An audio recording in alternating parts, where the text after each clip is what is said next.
أطيب صينية برك بالجبنة رح نعمل اليوم مع إضافة بسيطة بس بتعطيها نكهة كتير طيبة، مقرمشة من برا وطرية من جوا مليانة بالحشوة بتاخد العقل. بدنا 500 جرام من عجينة الفيلو أو البقلاوة، منفتحها منشيل نص كمية العجين منغطيها لما تنشف ومنشتغل بالقسم الأول. لخليط الدهن بدنا نص كباية من الزبدة المدوبة، حص أو 2 من الثوم بيعطيها نكهة كتير طيبة، وأوريجانو.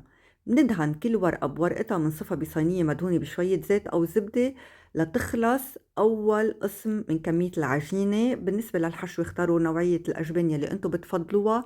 أنا حطيت الموتزاريلا تشيدر والحلوم مع البقدونس.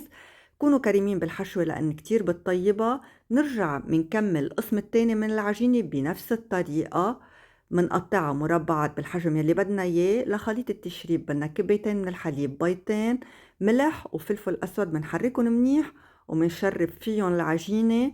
على الوجه حطوا السمسم وحبة البركة إذا بتحبوا، هيدي خطوة اختيارية.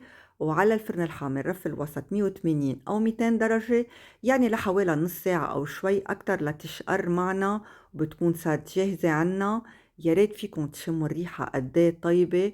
اتركوها لتروق شوي ورجعوا قطعوها، بتشهي القلب. بنصحكم تجربوها وتخبروني. ما تنسوا تبعتولي تطبيقاتكم تتفاعلوا على الفيديو، وألف صحة على قلبكم.